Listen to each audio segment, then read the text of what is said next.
পাঁচোজন ল'ৰাই মোক বহুত পইচা দিলে আৰু এটা নিশাৰ কাৰণে মোক লগত লৈ গ'ল। যেতিয়া পাঁচোজন ল'ৰাই মোৰ শৰীৰত নিজৰ কামনা পূৰণ কৰিলে, তাৰ পিছতে তেওঁলোকৰ 6 নম্বৰ বন্ধুজন আহিলে, কিন্তু তেওঁৰ কোঠাৰ ভিতৰত সোমাই চিঞৰি উঠিল, কাৰণ পৰিস্থিতিয়ে মানুহক সেইবিলাক কৰাবলৈ বাধ্য কৰায় যাৰ বিষয়ে তেওঁ কেতিয়াও ভবাই নাছিল। কেতিয়াবা লগাতকৈ বেছি প্ৰাপ্তিৰ ইচ্ছাই মানুহক ধ্বংস কৰি দিয়ে, আৰু ময়ো কেতিয়াও দিঠক নোহোৱাৰ সপোনৰ পিছত দৌৰি ওলাই আহিছিলোঁ। মই ৰাতি 12 বজাৰ পৰা সেই সৰু কোঠাটোৰ বিচনাত পৰি আছিলোঁ, আৰু এজনৰ পিছত এজনকৈ সেই ল'ৰাকেইজনৰ চিকাৰৰ বলি হৈছিলোঁ মই। কিন্তু এই সকলোবিলাক মোৰ ইচ্ছাৰেই কৰিছিলোঁ মই। না মোৰ কাপোৰৰ প্ৰতি ধ্যান আছিলে, না শৰীৰৰ সেই অসহ্যকৰ যন্ত্ৰণাবিলাক। দুজন ল'ৰাই মোৰ এনেকুৱা অৱস্থা কৰি দিছিলে যে মোৰ গোটেই শৰীৰটো আঘাতপ্ৰাপ্ত হৈ গৈছিল। এইবিলাক কথা ভাবিয়ে মোৰ আত্মা কঁপি উঠিছিলে যে আৰু 3জন ল'ৰাই মোৰ লগত সিহঁতৰ কামনা পূৰণ কৰিবলৈ বাকী আছেই, আৰু মই আনন্দৰে সিহঁতক সময় দিব লাগিব। মই কেতিয়াও ভবাই নাছিলোঁ যে মোৰ জীৱনৰ কোনোবা এটা নিশা এনেকুৱাও হ'ব পাৰে। এই সকলোবিলাক মই মোটা অংকৰ বিনিময়ত কৰিছিলোঁ। সেইকাৰণে মই পিছুৱাই যোৱাৰ কোনো প্ৰশ্নই নুঠে। মোৰ দায়িত্ব আৰু পৰিয়ালৰ আশাই মোক এনেকুৱা এটা ৰাস্তালৈ লৈ আহিছিল, য'ত মই একেলগে 5জন ল'ৰাৰ লগত ৰাতি কটাবলৈ মান্তি হৈছিলোঁ। সাধাৰণতে কোনো ছোৱালীৰ কাৰণে এনেকৈ ভবাটো সম্ভৱ নাছিল, কিন্তু মই যিটো পৰিস্থিতিত আছিলোঁ তাত মই এনেকুৱা সিদ্ধান্ত ল'বলৈ বেছি সময় নালাগিছিল। তেওঁলোক গোটেইকেইজন সুঠাম সফল ডেকা আছিল, যাৰ শক্তিৰ আগত মই একোৱেই কৰিব পৰা নাছিলোঁ। বিচনালৈ অহা 2জন ল'ৰাই খন্তেকতে মোক তেওঁলোকৰ কামনাৰ লক্ষ্য কৰি লৈছিল। এয়া প্ৰথমবাৰৰ বাবে মোক কোনোবা পুৰুষে স্পৰ্শ কৰিছিল। তেনেকৈ 2য়জন ল'ৰা ওলোৱাৰ পিছতে 3য়জন ল'ৰা মোৰ কোঠালৈ সোমাই আহিলে।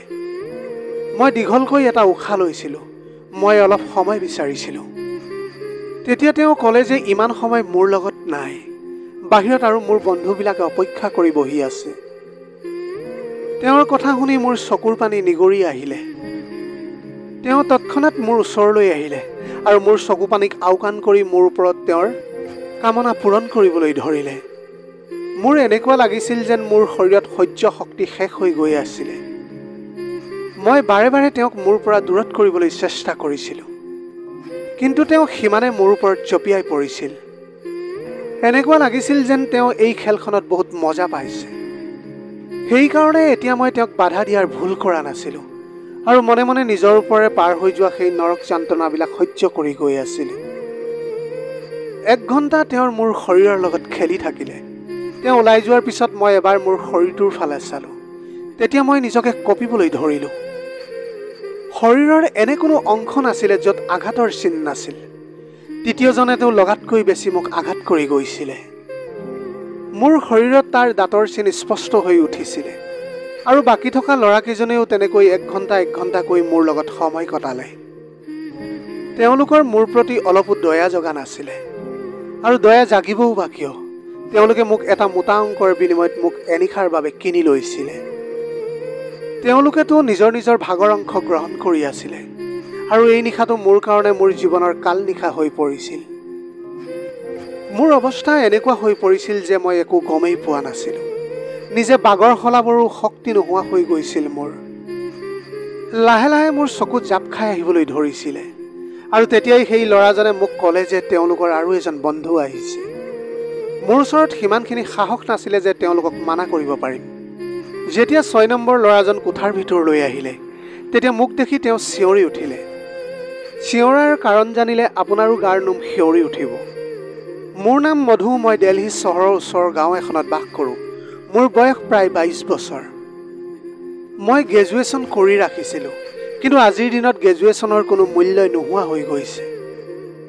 মানুহে BEd কৰি বিভিন্ন ডিগ্ৰী হাতত লৈ ঘৰতে বহি আছে। এই কথাষাৰৰ উপলব্ধি মোৰ যেতিয়া হ'ল, তেতিয়া মই চাকৰি বিচাৰি ওলাইছিলোঁ। সকলো কোম্পানীৰ সন্মুখনে নিবনুৱাৰ দীঘল লাইন লাগি থাকিছিল। তেনেক্ষেত্ৰত মোৰ দৰে ছোৱালীয়ে চাকৰি ক'ত পাম? ইফালে মোৰ ওচৰত না কিবা অভিজ্ঞতা আছিলে, না কিবা ডিগ্ৰী আছিলে। কিন্তু চাকৰি এটাৰ মোৰ বহুত প্ৰয়োজন হৈছিলে, কাৰণ দেউতাৰ মৃত্যুৱে আমাৰ ঘৰখন থান-বান কৰি পেলাইছিল। দেউতাই একমাত্ৰ আমাৰ ঘৰৰ উপাৰ্জন কৰোঁতা আছিলে, আৰু আমি 3জনী ভনী আৰু মা ঘৰতে বহি খাইছিলোঁ। মোৰ ডাঙৰ বাজনীৰ লিখা পঢ়া নাছিলে, সেইকাৰণে উপাৰ্জন কৰাৰ দায়িত্ব তাইৰ সলনি মোৰ কান্ধত পৰিছিল। যেতিয়া মই ঘৰৰ পৰা বাহিৰলৈ ওলালোঁ, তেতিয়াহে মই বুজি পালোঁ যে বাহিৰৰ পৃথিৱীখন কিন্তু বৰ সহজ নহয়। কিন্তু মই এতিয়া বুজিলোঁ দেউতাই কিমান কষ্ট কৰি আমাৰ কাৰণে দুবেলা দুমুঠি যোগাৰ কৰিছিল। মই সদায় দেউতাৰ এই কথাটোত খং কৰিছিলোঁ যে তেওঁ আমাৰ ইচ্ছা কেতিয়াও পূৰণ কৰিব নোৱাৰে। মই খং কৰা দেখিলে তেওঁৰ মুখখন দুখেৰে উপচি পৰিছিল। তেওঁ তেতিয়া বৰ মৰমেৰে মাতি মোক কৈছিল, মধুমাজনী, তই চিন্তা নকৰিবি, এদিন তোৰ ভাগ্য নিশ্চয় উজ্বলিব। কিন্তু সেই দিনটো মোৰ ভাগ্যত মই কেতিয়াও অহাই দেখাই নাছিলোঁ। আৰু এনেকৈ এদিন দেউতাই টোপনিৰ পৰা কেতিয়াও সাৰেই নাপালে। আৰু যেতিয়া দেউতা আমাৰ মাজৰ পৰা গুচি গ'ল, তেতিয়াহে আমাৰ অনুভৱ হ'ল যে দেউতা আমাৰ কাৰণে কিমান গুৰুত্বপূৰ্ণ আছিলে। যেতিয়ালৈকে তেওঁ আমাৰ চাৰিওজনীৰ মাজত আছিল, তেতিয়ালৈকে আমি সমাজৰ বেয়া চকু আৰু দুবেলা দুমুঠিৰ পৰা বঞ্চিত নাছিলোঁ। আমাৰ দেউতাৰ মৃত্যুৰ পিছত ওচৰ চুবুৰীয়া আৰু বংশ পৰিয়ালৰ মানুহে কিছুদিন আমাক সহায় কৰিলে, কিন্তু লাহে লাহে তেওঁলোকেও নিজৰ জীৱনত ব্যস্ত হৈ পৰিল।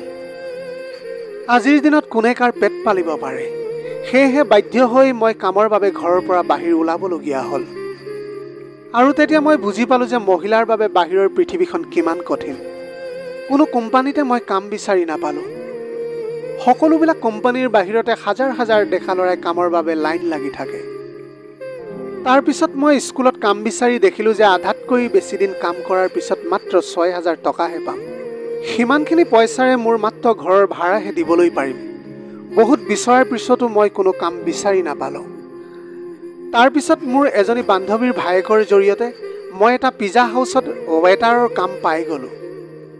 পিজ্জা হাউচটো চহৰৰ মাজৰ এটা ব্যস্ত এৰিয়াত আছিলে, য'ত সকলো সময়তে পুৰুষৰ বেছি ভিৰ হৈছিল।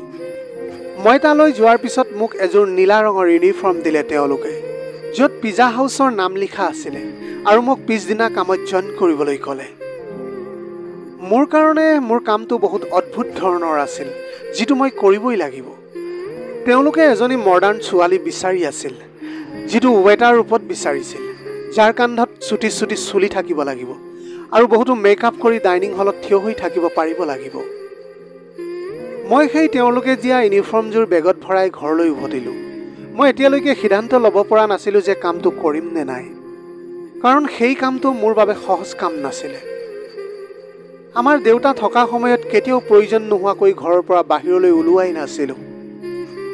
আৰু পিজ্জা হাউচতো ইমানবিলাক পুৰুষৰ মাজত ইমান চুটি কাপোৰ পিন্ধি থিয় হৈ থকাটো মোৰ বাবে এটা ভাবিব নোৱাৰা কাম আছিলে।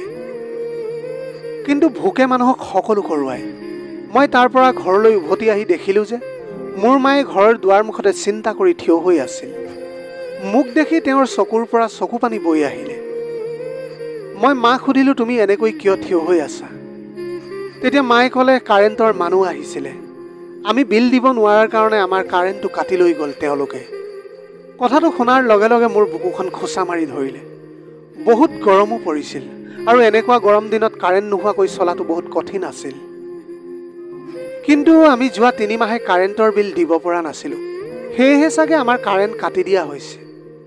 মাৰ চকু পানীয়ে মোৰ সিদ্ধান্তটো বহুত সহজ কৰি পেলাইছিল, আৰু মই মাক সাবতি ধৰি ক'লোঁ যে মই এটা ভাল ঠাইত কাম পাইছোঁ, আৰু কাইলৈৰ পৰা মই কামলৈ যাব লাগিব। মায়ে মোৰ মূৰত হাত থৈ ক'লে, এতিয়া তয়ে মোৰ ভৰসা, আৰু তই তোৰ বা আৰু ভনীৰ বিয়া দিব লাগিব। মায়ে এটা বহুত ডাঙৰ দায়িত্ব মোৰ কান্ধত তুলি দিছিলে, আৰু মই ভাবি আছিলোঁ যে এই দায়িত্ব কেনেকৈ পালন কৰিম, কিন্তু মই এই কৰ্তব্য পালন কৰিবই লাগিব। মায়ে সুধিলে মই কাম ক'ত পালোঁ বুলি, কিন্তু মই তেওঁক ক'ব বিচৰা নাছিলোঁ যে মই ক'ত কাম পাইছোঁ। সেইকাৰণে মই মাক কৈ দিলোঁ যে এটা ডাঙৰ কোম্পানীত মই এটা ভাল চাকৰি পাইছোঁ। মোৰ ডিউটিৰ সময় দুপৰীয়া 2 বজাৰ পৰা নিশা 11 বজালৈকে, আৰু এই কথাটো মই মাক বৰ কষ্টৰে কৈছিলোঁ।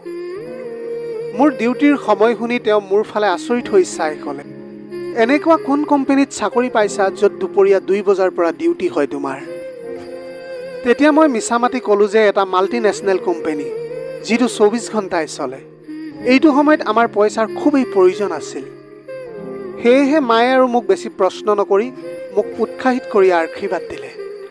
পিছদিনা দুপৰীয়া 2 বজাৰ লগে লগে মই পিজ্জা হাউচলৈ বুলি ৰাওনা হ'লোঁ। মই জনা নাছিলোঁ যে ইয়াৰ পৰা মোৰ ভাগ্যই মোক কলৈ লৈ যাবলৈ ওলাইছিলে। মই মোৰ ইউনিফৰ্ম পিজ্জা হাউচত গৈ পাই পিন্ধি লৈছিলোঁ। মেনেজাৰজনে মোক পিজ্জা হাউচৰ দৰ্জা একেবাৰে ওচৰতে থিয় কৰাই দিলে আৰু লগতে ক'লে, আজি তোমাৰ প্ৰথম দিন, সেয়েহে সকলো অহা যোৱা কৰা কাষ্টমাৰক তুমি স্বাগতম জনাবা। তাৰপিছত তেওঁ মোৰ ফালে খঙেৰে চাই ক'লে, আৰে এইখন কি মুখ লৈ আহিছা? যোৱা আগতে তুমি মেকআপ কৰি আহাগৈ। মেনেজাৰৰ কথা শুনি মই বহুত লাজ পালোঁ, কাৰণ মোৰ ওচৰত কোনো মেকআপেই নাছিলে। তাত থকা এজনী ছোৱালীয়ে মোক মেকআপ লগাই দিলে। তাই বহুত খৰধৰকৈ মোক মেকআপ লগাই দিছিল। তাৰপিছত মই যেতিয়া আইনাত চালোঁ, তেতিয়া নিজকে দেখি মই আচৰিত হৈ ৰ'লোঁ। মই জানিছিলোঁ যে মই ধুনীয়া আৰু গাৰ ৰঙো বগা, কিন্তু সামান্য মেকআপ কৰাৰ পিছত মই দেখিবলৈ পৰি যেন হৈ পৰিছিলোঁ। মই তেতিয়া নিজকে আইনাত চাই আছিলোঁ। তেতিয়া সেই ছোৱালীজনীয়ে ক'লে, এওঁলোকেতো সুন্দৰতা চায়েই ইয়াত ছোৱালীবিলাকক কাম দিয়ে। মই তেতিয়া জানিছিলোঁ যে মই মোৰ কাম যোগ্যতাৰ বাবে নহয়, বৰঞ্চ সুন্দৰতাৰ বাবেহে পাইছিলোঁ। চাকৰিৰ প্ৰথম দিনটো মোৰ কাৰণে বৰ কষ্টকৰ আছিল। মই 3 বজাৰ পৰা থিয় হৈ অহা যোৱা কৰা সকলো পুৰুষ মহিলাকে স্বাগতম জনাই আছিলোঁ। ইয়ালৈ মহিলা কাষ্টমাৰ বহুত কম আহিছিলে, বেছিকৈ পুৰুষেই আহিছিলে। ৰাতি 11 বজালৈকে মোৰ বহুত ভৰিৰ বিষ হ'বলৈ ধৰিলে। এতিয়া আকৌ গাড়ীত ঠেলা হেঁচা কৰি ঘৰলৈ যাব লাগিব। প্ৰায় 12 বজাত মই ঘৰ পাইছিলোহি। মায়ে মোলৈ বুলি অপেক্ষা কৰি সাৰ পাই আছিলে। মই মাৰ লগত বহি ৰাতিৰ আহাৰ খালোঁ আৰু সোনকালেই বিচনাত বাগৰি দিলোঁ। তেতিয়া মোৰ দেউতালৈ বহুত মনত পৰিবলৈ ধৰিলে। দেউতাই মোক সকলোতকৈ বেছি মৰম কৰিছিল। তাৰ পিছতো সদায় তেওঁক কিবা নহয় কিবা এটা কথাত খং কৰিছিলোঁ। মোৰ ভৰিৰ বিষতে কেতিয়া টোপনি আহিল মই গমকেই নাপালোঁ। পিছদিনা আকৌ প্ৰায় 2 মান বজাত ঘৰৰ পৰা ওলাইছিলোঁ। আজি মোক তেওঁলোকে দৰ্জাখনৰ ওচৰত থিয় কৰোৱা নাছিল। তাৰ সলনি তেওঁলোকে মোক ৱেটাৰৰ কাম কৰাইছিল। এই কামটো মোৰ অলপ সহজ লাগিলে, কিন্তু তাৰ অলপ পিছতে মই অনুভৱ কৰিব পাৰিলোঁ যে এই কামটো একেবাৰে সহজ নাছিলে। যেতিয়াই মই যাৰ ওচৰতে অৰ্ডাৰ ল'বলৈ গৈছিলোঁ, সেইসকলৰ প্ৰায় বেছিভাগ পুৰুষেই মোক ভৰিৰ পৰা মূৰলৈকে চাইছিলে আৰু মিচিকিয়াই হাঁহিছিল। আৰু তেনেকৈ মোৰ চাকৰিটোলৈ লক্ষ্য ৰাখি ময়ো মিচিকিয়াই হাঁহিব লগাত পৰিছিলোঁ, কাৰণ এয়া মোৰ কামৰ নিয়ম আছিলে। তেওঁলোকে জানি বুজি অৰ্ডাৰ দিওঁতে দেৰি লগাইছিল আৰু কেতিয়াবা কেতিয়াবা অৰ্ডাৰ দিওঁতে ইমানে কাষ চাপি আহিছিল যেন মোৰ উশাহ বন্ধ হৈ যাব। এই পিজ্জা হাউচটো মোৰ দৰে ৱেটাৰ কাৰণেহে চলি আছিল। এতিয়াহে মই ভালকৈ গম পাইছিলোঁ যে ইয়ালৈ অহা বেছিভাগ পুৰুষেই ছোৱালীৰ কাৰণে ইয়ালৈ আহে। এনেকৈ বহুত সোনকালেই দিন বাগৰিবলৈ ধৰিলে আৰু ইয়াতে মোৰ কাম এমাহ পাৰ হৈ গৈছিল। এই এমাহত মোৰ লগত এনেকুৱা কিছুমান ঘটনা ঘটিলে যিটো মোৰ কাৰণে বৰ অদ্ভুত আছিল। যেনে পুৰুষৰ অদ্ভুত চাৱনি, অৰ্ডাৰ দিয়াৰ সময়ত মোৰ কাষলৈ অহা আৰু ডাবল মিনিং শব্দৰ প্ৰয়োগ কৰা। কিন্তু এই কামটোত সকলোতকৈ ভাল দিশ এটাই আছিলে, মোৰ দৰমহাৰ উপৰিও মই টিপছত পোৱা পইচা বহুখিনি জমা হৈ পৰিছিল। মই তাত পোৱা সেই পইচাখিনিৰে কাৰেণ্টৰ বিল জমা কৰিলোঁ। লাহে লাহে মই পিজ্জা হাউচটোত সকলোৰে চিনাকি হৈ পৰিলোঁ। 5জন ল'ৰাই সদায় সন্ধিয়া সময়ত পিজ্জা হাউচলৈ আহিছিলে আৰু একেবাৰে চুকৰ টেবুলখনত বহিছিলে। সেই টেবুলখন মোৰ দায়িত্বতে আছিলে আৰু সদায় মই তেওঁলোকৰ অৰ্ডাৰ ল'বলৈ গৈছিলোঁ। সেই 5জন 24-25 বছৰীয়া ডেকা ল'ৰা আছিল। তেওঁলোকে সদায় মোৰ ফালে গভীৰ চাৱনিৰে চাই আছিলে। তেনেকৈ আজিও মই তেওঁলোকৰ ওচৰলৈ অৰ্ডাৰ ল'বলৈ গ'লোঁ। তেতিয়া তেওঁলোকৰ মাজৰ এজনে সুধিবলৈ ধৰিলে, তুমি ইয়াতে বাধ্য হৈ কাম কৰি আছা ন? তেতিয়া মই হয় বুলি ক'লোঁ। তেওঁ লগে লগে পকেটৰ পৰা তেওঁৰ ভিজিটিং কাৰ্ড এখন উলিয়াই দিলে আৰু ক'লে, তুমি বৰ ভদ্ৰ ছোৱালী যেন লাগিছে। যদি কেতিয়াবা কিবা সহায়ৰ প্ৰয়োজন হয় এবাৰ মোক মনত পেলাবা। একো নভবা নিচিন্তাকৈ মই কাৰ্ডখন লৈ মই মোৰ কোটৰ পকেটত ভৰাই থলোঁ। তেতিয়া তেওঁ মিচিকিয়ালে। তাৰ পিছৰ পৰাই আৰম্ভণি। মই সদায় তেওঁলোকৰ অৰ্ডাৰ ল'বলৈ যাওঁ আৰু তেওঁলোকৰ কোনোবা নহয় কোনোবাই মোক কিবা প্ৰশ্ন সদায় কৰিছিল। সদায় তেওঁলোকৰ লগত কথা পতাৰ পিছত আমি অলপ বন্ধুৰ দৰে হৈ গৈছিলোঁ। চাওঁতে চাওঁতে দ্বিতীয়টো মাহো চকুৰ প্ৰচাৰতে পাৰ হৈ গ'ল। আৰু এনেকৈয়ে এদিন মায়ে মোক ক'লে, তোৰ বাৰ কাৰণে এটা ভাল সম্পৰ্ক আহিছে আৰু তেওঁলোকে সোনকালেই বিয়া পাতিব বিচাৰিছে। মাৰ কথা শুনি মই চিন্তিত হৈ পৰিছিলোঁ, কাৰণ এতিয়াতো মই ঘৰৰ খৰচৰ দায়িত্ব কোনোমতে লৈছিলোঁহে। বিয়াৰ দায়িত্বৰ কথা মই ভাবিবই নোৱাৰোঁ। মায়ে মোক ক'বলৈ ধৰিলে যে তই তোৰ কোম্পানীৰ পৰা লোন লৈ ল। ইমান ডাঙৰ এটা কোম্পানী, লাখ টকাও যদি তই লোন পাই যাৱ তেন্তে তোৰ বাৰ বিয়াখন খুব ভালকৈ হৈ যাব। মোৰ বাজনীৰ বয়স ২৬ বছৰ হৈ গৈছিল আৰু তাইক লৈ মাও বহুত চিন্তিত হৈ পৰিছিল। এতিয়া মই মাক কেনেকৈ কওঁ যে মই এটা পিজ্জা হাউচত সাধাৰণ এটা কাম কৰোঁ, লাখ টকা মই ক'ৰ পৰা পাওঁ? মই মাৰ কথা একো উত্তৰ নিদিলোঁ। কিন্তু মাৰ চকুত মই মোক লৈ জিলিকি থকা এটা ভাল আশা ভালকৈ দেখিবলৈ পাইছিলোঁ। মাৰ বিশ্বাস আছিলে যে মই কোম্পানীৰ পৰা লোন পাই যাম নিশ্চয়। আৰু মই মনতে ভাবি আছিলোঁ যে মই কোৱা মিছা কথাই আজি মোক ক'ত ফচাই দিলে। পিছদিনা মই বৰ চিন্তিত হৈ নিজৰ কামবিলাক কৰি আছিলোঁ আৰু এই কথাটো মোৰ লগত কাম কৰা সকলো ছোৱালীয়ে লক্ষ্য কৰি আছিলে। তেওঁলোকে মোক ক'বলৈ ধৰিলে, কি হ'ল মধু, আজি যে ইমান চিন্তা কৰি আছ? মই তেওঁলোকক ক'লোঁ যে ডাঙৰ বাইদেউৰ বিয়া আৰু মোৰ ওচৰত একেবাৰে টকা পইচা নাই। মোৰ কথা শুনি তেওঁলোকে ক'লে যে ইমান টকা খৰচ কৰিবলৈ কি প্ৰয়োজন আছে, সাধাৰণভাৱে বিয়া কৰি দিয়া। তেওঁলোকৰ কথা শুনি মই ভাবিবলৈ ধৰিলোঁ যে ঠিকেই কৈছে তেওঁলোকে, ইমান ডাঙৰ পৰিস্থিতি কৰাৰ কি দৰকাৰ। ঘৰলৈ গৈ মই মাক কথাটো ক'লোঁ। কিন্তু মায়ে এই কথা শুনি ক'বলৈ ধৰিলে যে সকলোৱে আমাৰ পৰিস্থিতিৰ কথা গম নাপায়। ল'ৰাৰ ঘৰৰ মানুহে আগতেই যৌতুকৰ এখন দীঘল লিষ্ট দি থৈছে আৰু যদি মই তাইক খালী হাতেৰে বিদায় কৰি দিওঁ তেন্তে তোৰ বাইৰাক তাইৰ শহুৰ ঘৰৰ মানুহে গোটেই জীৱন গালি পাৰি থাকিব।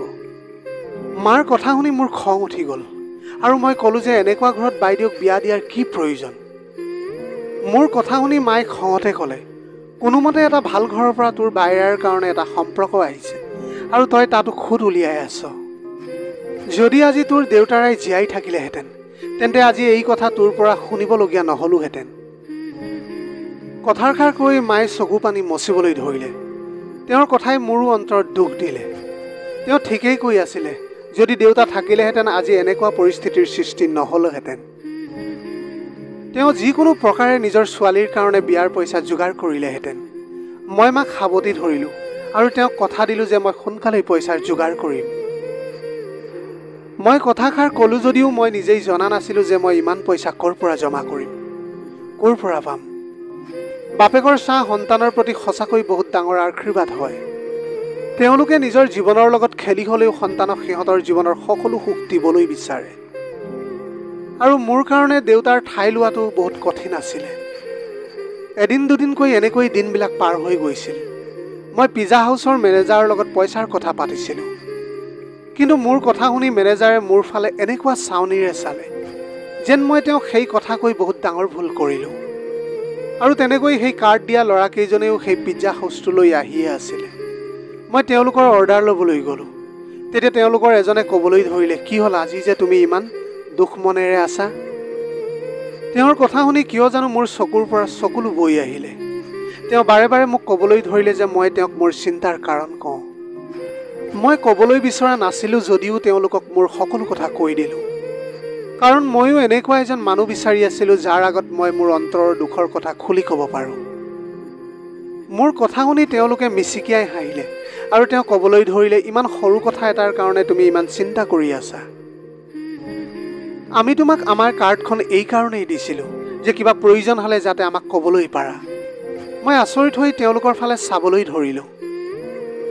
মই এই কথা কেতিয়াও ভাবিবও পৰা নাছিলোঁ যে সেই অচিনাকি 5জন ল'ৰাই মোক পইচা দিব পাৰিব। কিন্তু তেওঁলোকে লগে লগে মোক লাখ টকা দিম বুলি ক'লে। মই তেওঁলোকৰ ফালে চাই আছিলোঁ। তেতিয়া তেনেতে এজনে ক'লে 1 লাখ দিয়াটো তেওঁলোকৰ কাৰণে কোনো ডাঙৰ কথাই নহয়, কিন্তু ময়ো তেওঁলোকৰ কিবা কামত আহিব লাগিব। তেওঁলোকৰ কথা শুনাৰ লগে লগে মই স্তম্ভিত হৈ পৰিলোঁ। সেই ল'ৰাকেইজনে মোৰ পৰা কি কাম বিচাৰিব পাৰে এই কথা বুজি পাবলৈ মোৰ বেছি সময় নালাগিলে। মই লগে লগে ভয়ে ভয়ে ক'লোঁ যে মই এগৰাকী ভদ্ৰ ঘৰৰ ছোৱালী আৰু মই এই কাম কেতিয়াও কৰিব নোৱাৰোঁ। মোৰ কথা শুনাৰ লগে লগে তেওঁলোকে হাঁহি মাৰি ক'বলৈ ধৰিলে, মাত্ৰ তোমাক আমি প্ৰস্তাৱহে কৰিছোঁ, মানি লোৱা নোলোৱাটো তোমাৰ কথা। কিন্তু আজিৰ দিনত 1 লাখ টকা তোমাক কোনেও নিদিয়ে, লাগিলে তেওঁ তোমাৰ আপোন সম্পৰ্কীয়ই নহওক কিয়। ল'ৰাজনে ঠিক কথাই কৈছিলে, কিন্তু মই মোৰ সতীত্ব বন্ধকত থৈ লাখ টকা উপাৰ্জন কৰিবলৈ বিচৰা নাছিলোঁ।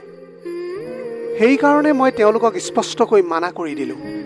মই এই পৰিস্থিতিৰ পৰা ভাগৰি পৰিছিলোঁ আৰু এনেকৈ ভাগৰি জুগৰি মই যেতিয়া ঘৰ পালোঁ তেতিয়া মোৰ মা আৰু ভনীয়ে মোৰলৈ অপেক্ষা কৰি আছিলে। মায়ে ক'লে যে দৰা ঘৰৰ মানুহে এমাহৰ পিছতে বিয়া পতাৰ কথা কৈছে আৰু তেওঁলোকে বাইদেউৰ লগতে সৰু ভনীৰো বিয়া ঠিক কৰিবলৈ বিচাৰিছিলে। তেতিয়া এটা খৰচতে 2খন বিয়া হৈ যাব। আকৌ ইফালে সৰু ভণ্টিৰ বিয়া খবৰ শুনি মোৰ জিও ওলাই যোৱা যেন লাগিছিল। পইচাৰ যোগাৰো হোৱা নাছিল।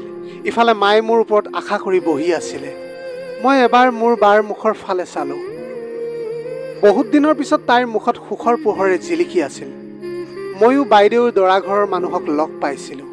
তেওঁলোক সঁচাকৈ বহুত ভাল মানুহ আছিল। কিন্তু আজিৰ দিনত বিয়াৰ অনুষ্ঠান নপতাকৈ আৰু যৌতুক নিদিয়াকৈ কোনে কইনা বিদায় কৰে? মই মাক ক'লোঁ যে তুমি বিয়াৰ তাৰিখ ঠিক কৰা, পইচাৰ যোগাৰ হৈ যাব। মোৰ কথা শুনাৰ লগে লগে ঘৰত যেন আনন্দৰ জোৱাৰ উঠি গৈছিল। কিন্তু তেওঁলোকে এই কথা গম পোৱা নাছিলে যে এই আনন্দ তেওঁলোকে মোৰ সতীত্বৰ বিনিময়ত পাবলৈ গৈ আছে। পিছদিনাই মই সেই 5জন ল'ৰাৰ কথাটোত সন্মতি জনালোঁ। তেওঁলোকে মিচিকিয়াই হাঁহি ক'লে যে আমি জানিছিলোঁ যে তুমি নিশ্চয় মান্তি হ'বা। সেই ল'ৰাকেইজনে এদিন মোক ৰাতি লগত লৈ যোৱাৰ কথা ক'লে। মই ঘৰত মাক ক'লোঁ যে বছৰৰ শেষ কাৰণে কোম্পেনীত বহুত কামৰ প্ৰেছাৰ হৈছে আৰু এদিন মই ৰাতি কোম্পেনীতে থাকিব লাগিব। ইতিমধ্যে কোম্পেনীয়ে মোৰ লোনো পাছ কৰি দিছে। লোন পাছ হোৱাৰ কথা শুনি মায়ে ইমান ফূৰ্তি পালে যে তেওঁ মোক ৰাতি থকাৰো অনুমতি দি দিলে। আৰু তেনেকৈ পিজ্জা হাউচ ছুটি হোৱাৰ পিছত মই সেই 5জন ল'ৰাৰ লগত গুচি গ'লোঁ। সেই 5জনে মোক তেওঁলোকৰ নিষ্ঠুৰতাৰ চিকাৰ বনাইছিলে। আৰু যেতিয়া 6 নম্বৰ ল'ৰাজন ভিতৰত সোমালে, তেতিয়া মোক দেখি তেওঁ চিঞৰি উঠিলে। কাৰণ তেতিয়া সেই বিচনাখন সম্পূৰ্ণ তেজেৰে তিতি আছিল আৰু মই হয়তো মোৰ জীৱনৰ শেষ উশাহ লৈ আছিলোঁ। তেওঁ তেতিয়া লগে লগে মোক তেওঁৰ কোচত ল'লে আৰু গাড়ীত উঠাই এখন সৰু হস্পিটেললৈ লৈ আহিলে। হয়তো তেওঁৰ তাত কোনোবা চিনাকি ডাক্তৰ আছিলে। কেইবা ঘণ্টা জুৰি ICUত থকাৰ পিছত মই অলপ সুস্থ হ'লোঁ। কিন্তু মোৰ আঘাতপ্ৰাপ্ত শৰীৰটোৱে মোৰ সতীত্ব হৰণৰ সাক্ষী দি আছিল। সেই ল'ৰাজন সেই 5জন ল'ৰাৰে বন্ধু আছিল। কিন্তু তেওঁৰ ভিতৰত এতিয়াও মানৱতা বাকী আছিলে আৰু মোৰ প্ৰতি তেওঁৰ দয়া জাগিলে। নহ'লে হয়তো মই সেই বিচনাখনতে শেষ উশাহ এৰিলোহেঁতেন। মই মাক ফোন কৰি ক'লোঁ যে মোৰ কোম্পেনীৰ পৰা ছুটি হোৱা নাই। সেই ল'ৰাজনে হস্পিটেলৰ সকলো খৰচ নিজেই বহন কৰিছিল আৰু তেওঁ সেই বন্ধুকেইজনৰ পৰা লাখ টকা লৈ মোক দিছিলে। সেই 5জন বহুত ধনী ব্যৱসায়ীৰ সন্তান আছিল। তেওঁলোকে হয়তো বিচাৰিলে মোক ধ্বংস নকৰাকৈ মোক সহায় কৰিব পাৰিলেহেঁতেন। মই ঠিক হোৱাৰ পিছত হস্পিটেলৰ পৰা মোক আহিবলৈ দিলে। কিন্তু এতিয়া আৰু আগৰ দৰে একোৱেই নাছিলে। এতিয়া সেই ল'ৰাজনে মোক তেওঁৰ ফেক্টৰীত চাকৰিৰ অফাৰ যাচিলে আৰু তেওঁ মোক কথা দিছিলে যে তাত তেওঁ সন্মানেৰে কাম কৰিব পাৰিব। আজি মোৰ 2জনী ভনীৰে বিয়া হৈ গ'ল আৰু মই সেই ল'ৰাজনৰ ফেক্টৰীত চাকৰি কৰি আছিলোঁ। আজি মই এই কথাটো গম পাইছিলোঁ যে আজিৰ এই পৃথিৱীত বিনা স্বাৰ্থত সহায় কৰা লোকৰ সংখ্যা প্ৰায় নাই বুলিয়েই ক'ব পাৰি। সদায় কাম কৰা চাকৰি কৰা ছোৱালীক সন্মান চকুৰে চাওক, কাৰণ তেওঁলোকে বহুতো কাৰণৰ ফলত বাধ্য হৈ নিজৰ ঘৰৰ পৰা ওলাই যাবলগীয়া হয়। লাগিলে তেওঁ চুটি কাপোৰ পিন্ধি কোনোবা বাৰ বা ৰেষ্টুৰেণ্টত থিয় হৈ নাথাককেই কিয়। প্ৰিয় দৰ্শক, এয়াই আছিল আজিৰ কাহিনীৰ ভাগ। আজিৰ কাহিনীটো কেনেকুৱা লাগিলে জনাব। যদি চাই ভাল লাগিল তেনেহ'লে নিশ্চয় লগৰ বন্ধু বান্ধৱীসকলৰ মাজত শ্বেয়াৰ কৰিবলৈ নাপাহৰিব। আপোনালোকৰ গোটেই জীৱনটো হাঁহিৰে উপচি পৰক। পাৰিলে দুখীয়াজনক অলপ সহায় কৰিবলৈ চেষ্টা কৰিব। আপোনালোকৰ অকণমান সঁহাৰিয়ে যদি কোনোবা এজন দুখীয়াৰ জীৱনটো সলনি কৰিব পাৰে, তাতকৈ পুণ্যৰ কাম আৰু এই পৃথিৱীত একোৱেই হ'ব নোৱাৰে। Have a nice day.